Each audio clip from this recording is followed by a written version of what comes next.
کہ یہ جو رمضان کا موقع ہوتا ہے، اس موقع پر اللہ جل شانہ ایک تو قدرتی طور پر اللہ جل شانہ ہر ایک کی توجہ اپنی ذات کی طرف کر دیتے ہیں کہ بڑے سے بڑا بگڑا انسان بھی ہوتا ہے تو وہ بھی اللہ جل شانہ کی طرف جو ہے نا وہ چلنے لگتا ہے کہ غیر رمضان میں اس نے مسجد کا منہ بھی نہیں دیکھا، لیکن اگر تھوڑی بہت اگر اس کے دل کے اندر اللہ کا خوف ہو اور اللہ جل شانہ کی طرف طلب ہوگی تو اللہ جل شانہ اس وقت اس کو اپنے گھر میں بھی لے آتے ہیں، نیکیاں کرنا اللہ جل شانہ اس کے لیے آسان کر دیتے ہیں۔ لیکن اگر دل کے اندر طلب نہ ہوئی تو طلب نہ ہونے پر اللہ جل شانہ کی طرف سے رمضان میں بھی دروازے بند رہتے ہیں کہ رمضان کا مہینہ ہے اور عمومی طور پہ ایک بارش برس رہی ہوتی ہے کہ ہر ایک آدمی اس سے فائدہ حاصل کر رہا ہوتا ہے، لیکن یہ آدمی رمضان کے اندر بھی اپنی اندر کی خرابی کی وجہ سے رمضان کے اندر بھی کیا ہو جاتا ہے، محروم رہتا ہے۔ تو اس لیے میرے بھائی بزرگ اور دوستو، ہمیں اللہ جل شانہ نے یہ جو زندگی دی ہے اپنی آخرت کو بنانے کے لیے دی، یہ گزرتی جا رہی ہے، تو یہ زندگی گزارنے کا نام نہیں ہے بلکہ زندگی تو قیمتی بنانے کا نام ہے کہ اپنی زندگی کو آدمی کیا کر لے، قیمتی بنا لے۔ جتنی قیمتی بنائے گا اللہ جل شانہ سے اسی کے بقدر وہاں پہ اجر پائے گا۔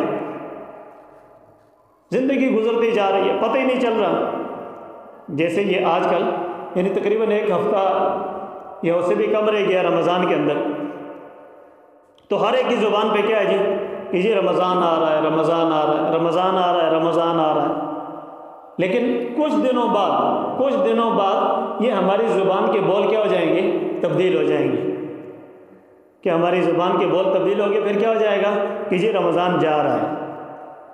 جس طرح ابھی کہہ رہے ہیں کہ رمضان آ رہا ہے، اسی طریقے سے کہہ رہے ہیں کہ رمضان جا رہا ہے، پھر ایک دن ہوگا، عید کا دن آ جائے گا، پھر جو رمضان گزر گیا، رمضان کیا گیا، رمضان گزر گیا۔ تو یہ اللہ جل شانہ نے تھوڑے سے دن دیے ہیں۔ قرآن پاک میں اللہ پاک فرماتے ہیں ایام معدودات کہ بھئی گنتی کے دن ہے، تھوڑے سے دن ہیں، ان تھوڑے سے گنتی کے دنوں کو قیمتی بنا لو، پھر اللہ جل شانہ ان دنوں کی برکت سے پورا سال تمہارے لیے نیکی پر چلنا آسان کر دیں گے۔ پورا سال اللہ جل فرمایا کہ جس چیز کی آدمی رمضان کے اندر عادت ڈال دیتا ہے، غیر رمضان میں اللہ جل شانہ اس انسان کے لیے وہ عمل آسان بنا دیتے ہیں کہ جس نے رمضان کے مہینے میں اہتمام کے ساتھ قرآن کی تلاوت کی ہوگی، اللہ جل شانہ غیر رمضان میں اس کے لیے تلاوت کرنی آسان کر دیں گے۔ جس نے رمضان کے اندر اللہ جل شانہ کے ذکر کی عادت ڈال دی تو غیر رمضان میں اس کے لیے اللہ جل شانہ ذکر کرنا آسان کر دیں گے۔ رمضان کے اندر جس نے دعوت دی اور اللہ جل شانہ کی طرف لوگوں کو بلانے کا جو ہے کام اہتمام کے ساتھ کیا، تو غیر رمضان کے اندر اللہ جل شانہ یہ کام غیر رمضان میں اس کے لیے آسان کر دیں گے۔ تو اللہ جل شانہ نے فرمایا کہ ایک تو اس اعتبار سے بھی کہ جو عمل بھی اس کے اندر آدمی کرے گا اس کا اثر اس کو پورے رمضان میں چلائے گا، اور دوسری اس کے اندر ایک دوسری اعتبار سے نوعیت اس کی یہ ہے کہ یہ نیکیاں کرنے کا سیزن بھی ہے۔ جیسے ہر اعتبار سے آج کل مثال کے طور پر جو ہے نا وہ لوگ کہتے ہیں فروٹ کا سیزن ہے، رمضان کا سیزن لوگوں نے اس کو کیا بنا لیا کہ جی یہ سبزی کا سیزن ہے، فروٹ کا سیزن ہے، کپڑوں کا سیزن ہے۔ آج ہمارے ہاں یہ سیزن بن گئے۔ صحابہ کے ہاں سیزن کس چیز کا تھا؟ صحابہ کے ہاں سیزن وہ نیکیوں کا سیزن تھا۔ آج تو ہمارے ہاں اللہ معاف کرے، رمضان آتا ہے، جو چیز پہلے 50 میں مل رہی ہوتی ہے وہ 100 روپے میں مل رہی ہوتی ہے۔ جو کام پہلے جو ہے نا وہ 100 روپے میں ہوتا تھا وہ 200 میں ہونے لگ جاتا ہے۔ تو بعض لوگ تو مجبور ہوتے ہیں کہ پیچھے سے یہ ایک چیز مہنگی آتی ہے آگے وہ مہنگی دیتے ہیں، لیکن بعض لوگ بیچ میں وہ مصنوعی مہنگائی بنا دیتے ہیں۔ مصنوعی مہنگائی کہ پیچھے سے جو ہے نا وہ مہنگی نہیں آئی، لیکن آگے جو ہے نا بس وہ کہ جی رمضان ہے، جی عید ہے، عید کے نام پہ مہنگائی ہو رہی ہے، رمضان کے نام پہ مہنگائی ہو رہی ہے۔ تو یہ جو ہے نا یہ فروٹ کا سیزن نہیں ہے، یہ سبزی کا سیزن نہیں ہے، یہ پیسے کمانے کا سیزن نہیں ہے۔ رمضان کا اصل سیزن وہ تو نیکیاں کمانے کا سیزن ہے کہ حضور اقدس صلی اللہ علیہ وسلم نے فرمایا کہ جو آدمی رمضان کے اندر ایک فرض ادا کرے، ایک نفل ادا کرے، تو اس نفل پر اللہ جل شانہ اس کو فرض کا ثواب عطا فرمائیں گے۔ اس نے 2 رکعت نفل پڑھے، یہ اس نے جو نا جیسے دو نفل نہیں پڑھ لے، اس نے 140 نفل پڑھ لیے، 140 یعنی دو فرض اس نے ادا کر لیے۔ اور فرمایا کہ جو آدمی رمضان میں فرض ادا کرے گا تو اللہ جل شانہ غیر رمضان میں اگر ایک کے بدلے میں 10 دیتے ہیں تو رمضان میں اللہ جل شانہ کم از کم 70 اس کے بدلے عطا فرمائیں گے، کہ ایک کے بدلے میں کتنے مل رہے ہیں؟ 70۔ اس نے ایک فرض روزہ رکھا تو اس نے گویا 70 روزے رکھ لیے۔ اس نے اگر زکوٰۃ دی تو 1 روپے اگر زکوٰۃ کا اس نے ادا کیا تو گئے اس نے 70 روپے ادا کر دیے۔ اس نے اگر رمضان کے اندر اس نے کوئی بھی جو ہے نا نماز پڑھی، فرض نماز پڑھی، تو اس کے بدلے میں اللہ جل شانہ کیا کر دیں گے؟ اللہ جل شانہ 70 نمازیں پڑھنے کا ثواب اللہ جل شانہ اس کے کھاتے میں لکھ دیں گے۔ تو ایک تو آدمی اس اعتبار سے نیت کر لے کہ بھی جتنے بھی فرائض ہیں ان فرائض میں سے ہماری طرف سے کوئی کمی نہ رہے، کہ رمضان شروع سے لے کر آخر تک اس کے اندر کوئی فرض نماز ہم سے نہ چھوٹے، کہ اس پر اللہ جل شانہ کتنا کچھ دے رہے ہیں۔ تو ایک تو رمضان کے اندر فرمایا کہ ایک ماحول بھی ہوتا ہے۔ حضور اکرم صلی اللہ علیہ وسلم کی حدیث کا مفہوم ہے کہ اگر تمہیں پتہ چل جائے کہ اس رمضان کا اجر کیا ہے، اس رمضان کے بدلے اللہ جل شانہ دیتے کیا ہیں، تو فرمایا کہ تم لوگ تمنا کرو کہ سارا سال ہی رمضان چلا رہے، سارا سال رمضان۔ اب صحابہ کرام رضوان اللہ تعالی علیہم اجمعین، ان میں بعض حضرات ایسے بھی تھے کہ جو یہ چاہتے تھے کہ سارا سال ہمارا رمضان گزرے۔ حضور اکرم صلی اللہ علیہ وسلم کے پاس ایک عورت آئی، یا رسول اللہ فلاں کے ساتھ جو نا ہماری شادی ہوئی ہے اور وہ تو ہماری طرف دیکھتا بھی نہیں ہے، توجہ ہی نہیں کرتا، یعنی روزے پہ روزہ رکھ رہا ہے، رات کو تہجد پڑھ رہا ہے، ہماری طرف توجہ ہی نہیں کر رہا۔ تو حضور اکرم صلی اللہ علیہ وسلم صحابہ کو سمجھایا کرتے تھے کہ نہیں بھائی، میں تو روزہ بھی رکھتا ہوں، افطار بھی کرتا ہوں، روزہ بھی رکھتا ہوں، نہیں بھی رکھتا ہوں، میں تو شادی بھی کرتا ہوں، گھر والوں کے حقوق بھی ادا کرتا ہوں، یہ بھی کرتا ہوں، وہ بھی کرتا ہوں، یعنی دنیا بھی آخرت بھی دونوں کام۔ مسلمان اگر اپنے دنیا کے کام اللہ کے حکم کے مطابق کرے گا، اس کی دنیا بھی کیا بن جائے گی؟ اس کی دنیا بھی دنیا نہیں رہے گی، وہ بلکہ آخرت بن جائے گی۔ تو حضور اکرم صلی اللہ علیہ وسلم رمضان سے پہلے خصوصی طور پہ اہتمام کروایا کرتے تھے صحابہ کرام رضوان اللہ تعالی مجمعین سے۔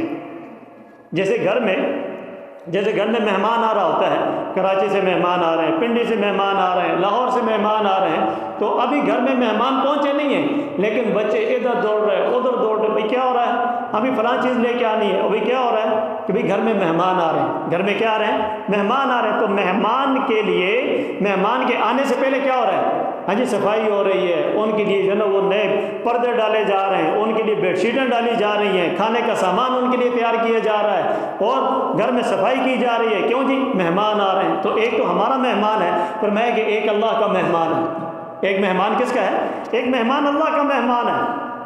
کہ وہ مہمان کون سا ہے؟ کہ اللہ کا مہمان وہ رمضان ہے۔ اللہ کا مہمان کون ہے؟ ہاں، اللہ کا مہمان رمضان ہے۔ حضور اکرم صلی اللہ علیہ وسلم 2 مہینے پہلے، جیسے ہم 1 ہفتہ 1.5 ہفتہ پہلے اپنے مہمان کے آنے سے پہلے تیاری کرتے ہیں، تو حضور اکرم صلی اللہ علیہ وسلم 2 مہینے پہلے سے تیاری شروع کر دیتے تھے۔ اللہم بارک لنا فی رجب و شعبان۔ حضور اکرم صلی اللہ علیہ وسلم رجب کا چاند دیکھتے ہی تیاری شروع، یا اللہ تو ہمیں رجب میں شعبان کے اندر برکت نصیب فرما، وبلغنا رمضان، اور ہمیں رمضان کی برکتوں تک پہنچا۔ تو وہاں پر تو 2 مہینے سے پہلے سے تیاری۔ آج میں بھی سوچ لوں، آپ بھی سوچ لیں کہ ہمارا تو 1 ہی ہفتہ رہ گیا ہے رمضان کے اندر، تو ہم تو اپنے مہمان کی تو 2 ہفتے پہلے سے تیاری شروع کرتے ہیں۔ اللہ کے مہمان کی ہم نے کیا تیاری کی؟ اللہ کے مہمان کے استقبال کی ہم نے کیا تیاری کی؟ حضور اکرم صلی اللہ علیہ وسلم وہ تیاری کرواتے تھے کہ بھی دیکھو تمہارے اوپر رمضان کا مہینہ آ گیا ہے، اور سب سے پہلے 7 باتیں بتائیں حضور اکرم صلی اللہ علیہ وسلم نے۔ ایک حدیث ہے اس کے اندر حضور اکرم صلی اللہ علیہ وسلم نے 7 باتیں بتائیں۔ تو پہلی بات تو یہ بتائی کہ شہر برکتین، کہ یہ برکت والا مہینہ ہے۔ یہ رمضان کا مہینہ کیا ہے؟ یہ برکت والا مہینہ، ہر چیز کے اندر برکت ہو جاتی ہے، ہر چیز کے اندر برکت۔ دیکھ، کھانے کے اندر برکت، غریب سے غریب آدمی جو بیچارہ جو نا پورا سال فروٹ نہیں کھا سکتا، اس کو اللہ پاک کھلاتے کہ نہیں کھلاتے؟ اس کی آمدنی کم ہو جاتی ہے۔ رمضان میں آدمی مزدوری نہیں کر سکتا، بہت کم ہو جاتی ہے، مزدوری کم ہو جاتی ہے، لیکن ادھر سے برکت اللہ جل شانہ کیا کر دیتے ہیں، بڑھا دیتے ہیں۔ اور باقی معاملات کے اندر بھی کہ جو کام آدمی پورے گھنٹے کے اندر پورا دن رہ کے نہیں کر سکتا، رمضان کے اندر ایسے چٹکیوں میں ہو جاتے ہیں۔ تو اوقات کے اندر برکت، جان کے اندر برکت، مال کے اندر برکت، ہر چیز کے اندر اللہ جل شانہ برکت عطا فرماتے ہیں۔ اور دوسری چیز جو اللہ جل شانہ نے فرمایا کہ یخشاکم اللہ فی، یخشاکم اللہ فی، کہ اللہ جل شانہ اپنے بندوں کی طرف متوجہ ہوتے ہیں۔ اللہ جل شانہ اپنے بندوں کی طرف کیا ہوتے ہیں، متوجہ ہوتے ہیں۔ اب اللہ تو متوجہ ہے، اللہ کیا ہے، اللہ تو متوجہ ہے۔ ہم جو ہے نا خوش ہوتے ہیں، گورنر صاحب آئیں گے، ہم اس کے سامنے اپنے مطالبات پیش کریں گے، بعد میں پتہ چلتا ہے گورنر صاحب فارغ نہیں ہے، گورنر صاحب فارغ نہیں ہے، ایم پی ایس صاحب فارغ نہیں ہے، ایم این اے صاحب فارغ نہیں ہے، وہ اعلان کر کے پھر بعد میں پیچھے ہو جاتے ہیں۔ تو یہاں پر اللہ جل شانہ خود اعلان کر رہا ہے کہ میں تمہاری طرف متوجہ ہوں، لیکن بندہ اگر متوجہ نہ ہوا تو پھر کام ہوگا جی؟ گورنر صاحب آ بھی گئے، وزیر اعلیٰ صاحب آ بھی گئے، دربند والا کوئی بھی پاس نہیں گیا، کیا خیال ہے دربند کے مسائل حل ہو جائیں گے؟ ہاں، یہ تو ہمارے مسائل پھر بھی نہیں حل کر سکتے، لیکن پھر بھی ایک جو دنیاوی ترتیب ہے تو ہم اپنے مسائل اس کے سامنے جا کے پیش کریں گے تو کچھ کام ہوگا۔ لیکن جب اللہ جل شانہ متوجہ ہو رہے ہیں تو ہم میں سے کتنے ہیں جو اپنے مسائل اللہ کے سامنے رکھتے ہیں کہ اللہ تو ہماری طرف متوجہ ہے، ہمارا یہ مسئلہ ہے، یہ مسئلہ ہے، یہ مسئلہ ہے، تو ہمارے مسئلوں کو کیا کر دے، آسان کر دے۔ ہاں، تو اللہ جل شانہ اس کے اندر متوجہ ہوتے ہیں۔ اور تیسری جو چیز کہ اللہ جل شانہ فینزل الرحمہ، کہ اس کے اندر اللہ جل شانہ اپنی رحمت اتارتے ہیں۔ اللہ جل شانہ اپنی رحمت، اسی رحمت کی وجہ ہے فرمایا کہ اللہ جل شانہ کی رحمت ہر کسی کو نہیں ملتی۔ اللہ جل شانہ کی جو رحمت ہے، اللہ جل شانہ کی رحمت ہر کسی کو نہیں ملتی۔ یہ کچھ خاص قسم کے لوگ ہوتے ہیں کہ جن کے دل کے اندر اللہ کی محبت ہوتی ہے، جن کے دل کے اندر اللہ کا خوف ہوتا ہے، اللہ جل شانہ ان پہ اپنی رحمت جب جو ہے نا وہ ان پہ ڈال دیتے ہیں۔ تو فرمایا کہ گناہ گار سے گناہ گار آدمی بھی جن کے دل کے اندر اللہ کی کچھ تھوڑی بہت بھی محبت ہوتی ہے، کچھ تھوڑا بہت بھی اللہ کا خوف ہوتا ہے، تو وہ مسجد کا رخ کر لیتے ہیں، قرآن پاک کی تلاوت شروع کر دیتے ہیں، تسبیح لے کے ذکر کرنا شروع کر دیتے ہیں، دعائیں کرنا شروع کر دیتے ہیں، اللہ کی طرف متوجہ ہوتے ہیں۔ تو یہ اس رحمت کا نتیجہ ہوتا ہے کہ اللہ جل شانہ نے اپنی رحمت سے جو ناراضگی تھی کہ رمضان سے پہلے ان کو مسجد میں داخل نہیں ہونے دے رہا تھا، آج اللہ پاک نے ان سے سلو کر لی اور مسجد میں داخلہ ان کے لیے کیا کر دیا، آسان کر دیا۔ تو فینزل فی الرحمہ، اللہ جل شانہ اس کے اندر رحمت اتارتے ہیں۔ اور آگے فرمایا کہ اللہ جل شانہ دعاؤں کو قبول فرماتے ہیں، دعاؤں کو قبول فرماتے ہیں۔ اور فرمایا کہ ایک حدیث کے اندر تو یوں بھی آتا ہے کہ جب یہ رمضان کا چاند نظر آتا ہے تو رمضان کا چاند نظر آتے ہی اللہ جل شانہ کی طرف سے اعلان ہوتا ہے، حل من مستغفر فاغفرہ، حل من مسترزق فارزقہ، حل من قضا فاعطیہ قضا، کہ ہے کوئی مجھ سے مغفرت طلب کرنے والا کہ میں اس کی مغفرت کر دوں، ہے کوئی مجھ سے روزی کی برکت چاہنے والا کہ میں اس کی روزی میں برکت عطا کر دوں، ہے کوئی مجھ سے فلاں اپنے مسئلے کو حل کروانے والا کہ میں اس کے اس مسئلے کو حل کر دوں۔ اب اللہ جل شانہ کی طرف سے یہ آواز دن کو بھی لگتی ہے، رات کو بھی لگتی ہے۔ فرمایا کہ جیسے ہی عید کا چاند نظر آتا ہے تو یہ آواز لگنی کیا ہو جاتی ہے، بند ہو جاتی ہے۔ اور جیسے عام دنوں کے اندر سحری کے وقت میں اللہ جل شانہ کی طرف سے، تہجد کے وقت میں اللہ جل شانہ کی طرف سے یہ آواز لگتی ہے، یہ پورے رمضان میں دن کو بھی آواز لگ رہی ہے، رات کو بھی آواز لگ رہی ہے۔ تو جو بھی اللہ جل شانہ کے سامنے بیٹھ کے اس سے دعا کرے گا، مانگے گا، اللہ جل شانہ اس کو عطا فرمائیں گے۔ اور فرمایا کہ اس وقت میں اب مانگنا کیا چاہیے، مانگنا کیا چاہیے، وہ حضور اکرم صلی اللہ علیہ وسلم نے خود بتا دیا کہ اس میں اللہ جل شانہ خطاؤں کو معاف کرتے ہیں، خطاؤں کو کیا کرتے ہیں، معاف کرتے ہیں۔ یعنی کہ حضور اکرم صلی اللہ علیہ وسلم سے پوچھا گیا کہ یہ جو شب قدر ہوتی ہے تو اس شب قدر میں کیا دعا مانگوں؟ حضرت عائشہ رضی اللہ تعالیٰ عنہ نے پوچھا کہ میں کیا دعا مانگوں؟ تو حضور اکرم صلی اللہ علیہ وسلم نے فرمایا کہ اے عائشہ تو اس پہ یہ دعا مانگتی کر، اللہم انک عفو تحب العفو فاعف عنی، اللہم انک عفو، اے اللہ تو معاف کرنے والا ہے، تو گناہوں کو معاف کرنے والا، خطاؤں کو معاف کرنے والا، اللہم انک عفو تحب العفو، یا اللہ تو معاف کرنے والا ہے، معافی کو پسند کرتا ہے، یا اللہ تو مجھے بھی معاف کر دے، یا اللہ تو مجھے بھی کیا کر دے، مجھے بھی معاف کر دے۔ تو اللہ جل شانہ سے اپنے پچھلے کھاتے کو آدمی صاف کروائے۔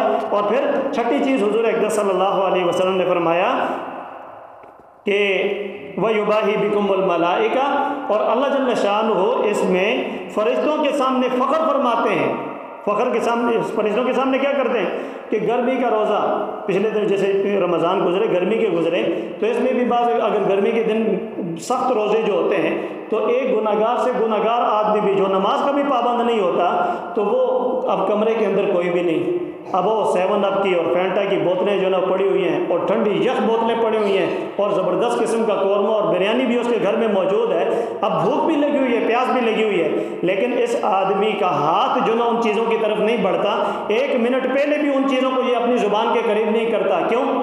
کہ اللہ کا حکم ٹوٹ جائے گا، اللہ کا حکم ٹوٹ جائے گا۔ تو اللہ جل شانہ اپنے فرشتوں سے جو ہے یہ فخر کے ساتھ یہ کرتے ہیں، اللہ جل شانہ فرماتے ہیں کہ دیکھو میرے اس بندے کو کس چیز نے روکا ہے کہ یہ بھوکا بھی ہے، پیاسا بھی ہے، لیکن اس کے باوجود نہ یہ کھا رہا ہے نہ پی رہا ہے اور باقی جو ہے میرے حکموں کو بھی پورا کر رہا ہے۔ تو اس پر اللہ جل شانہ فرماتے ہیں کہ میں اسی وجہ سے کہتا ہوں کہ یہ تم سے افضل ہے، میں نے اسی وجہ سے اس کو اپنا خلیفہ بنایا، انی جاعل فی الارض خلیفہ، کہ میں اس انسان کو اپنی زمین کے اوپر جو خلافت دی ہے وہ اس وجہ سے دی ہے کہ یہ میرے حکموں کو پورا کرے گا اپنی نفسانی خواہشات کو چھوڑ کر۔ اس کا دل چاہے گا کہ میں کھا لوں، میں پی لوں، لیکن نہیں پی رہا۔ حضور اقدس صلی اللہ علیہ وسلم کی حدیث کا مفہوم ہے کہ یہ تو بہت بڑی بدنصیبی کی بات ہے کہ رمضان کا مہینہ آیا اور اس نے رمضان کے روزے ہی نہیں رکھے۔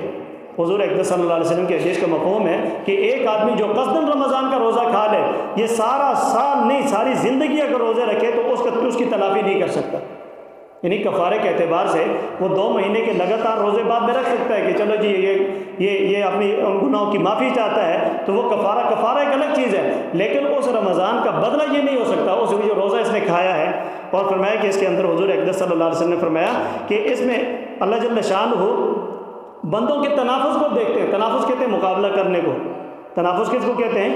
مقابلہ کرنے کو کہتے ہیں۔ ایک دوسرے سے جیسے دنیا کے اندر پیسے کی ایک دوڑ لگی ہوئی ہوتی ہے، ایسے رمضان کے اندر اعمال کی ایک دوڑ لگی ہوئی ہو کہ اس نے 1 ختم کیا میں 2 ختم کروں گا، اس نے 3 ختم کیے میں 4 کروں گا، یہ جو ہے نا تراویح کے اندر قرآن پڑھتا ہے میں تو رات کو تہجد میں بھی قرآن پڑھوں گا، اور اس نے جو ہے نا اتنی تسبیح کر لی میں تو جو ہے نا لا الہ الا اللہ کا ختم ہو رہا ہے اور تسبیحات کا ختم ہو رہا ہے اور درود شریف کا ختم ہو رہا ہے، اور سارے کے سارے راستے پر چلتے پھرتے ہر وقت اعمال کیا ہو رہا ہے جی؟ رمضان کو قیمتی بنایا جا رہا ہے، رمضان کو قیمتی بنایا جا رہا ہے۔ لیکن اس کے ساتھ ساتھ ایک اور بات یہ بھی ہے کہ حضور اقدس صلی اللہ علیہ وسلم نے آخر میں یہ فرمایا کہ میں وہ شخص جو اس مہینے میں بھی اللہ کی رحمت سے محروم رہ جائے۔